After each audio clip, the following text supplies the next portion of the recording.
Hello and welcome back to the Boxing Today show, brought to you by the Boxing Index. Today, our top story is that the Buatsi versus Callum Johnson offer has been made, and apparently the fight is being cited for next year. There may be a slight delay this year because of Joshua Buatsi's eye. Obviously, I don't know if you saw the last fight with Marco Kalic, but he got like a thumb in the eye or something, and it caused some swelling and bruising below the eye. Eddie Hearn's hoping to get Callum Johnson out in December and then make this fight next, because obviously Callum Johnson's been out of the ring for a long time. I think it's a really great fight. I really want to see it. Almost a guaranteed KO. They've both got huge amounts of power. Buatsi's obviously on an 8-fight knockout streak at the moment. Callum Johnson's obviously the only man to knock down Artur Peterviev. So I know a lot of people were saying, why not just make the fight now? But I think it is the eye problem and Johnson probably needing a comeback fight before they're going to make that properly. But yeah, hopefully we'll get to see that in 2021. Also, what we talked about yesterday about Bob Arum having a rant about Sky and pay-per-view, Eddie Hearn has responded in a video on IFL TV.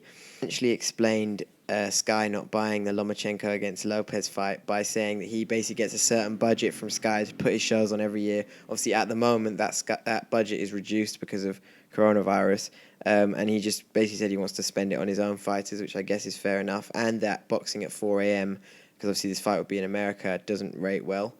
And obviously neither BT, ITV or Channel 5 or anyone else apart from Fight TV that Bob Arum tried to ship the fight out to bought it either. So I think he was just a bit confused about why Arum was pushing so much at Sky. But as I said, I think that was because he wanted to have a bit of a pop at Eddie Hearn. And he's had another pop at Eddie Hearn today about rematch clauses, basically saying that there won't be one for the Lomachenko against Lopez fight, and that they can just have a rematch if they want, which I guess is fair enough. He promotes both the fighters, so making a rematch shouldn't be a problem.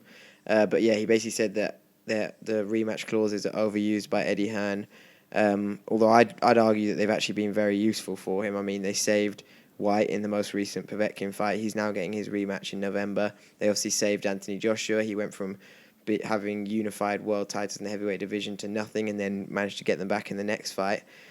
But yeah, it seems to me that Bob Arum is using this promotion more as a chance to bash Eddie Hearn than actually to promote the fight. And I think the fight definitely needs a push, especially if no one over here is buying it. And even though it is the best fighting the best and everything, it doesn't seem to have that promotional push. It doesn't seem to have that appeal to the masses that you'd think that a fight of that magnitude would have. So I guess he needs to spend a bit more time worrying about that fight than worrying about Eddie Hearn at the moment. But maybe by doing that, by bringing Eddie Hearn's name into it, it is pushing the fight, it's getting people talking about it. And then, yeah, also Eddie Hearn spoke to George Warren yesterday about the potential, because obviously the Dubois-Joyce fight was announced, and there's a date clash with Billy Joe Saunders on November 28th, and they're basically saying that they might move the Billy Joe Saunders fight to the 5th of December, which would be good for everyone because obviously then we get to watch both of those.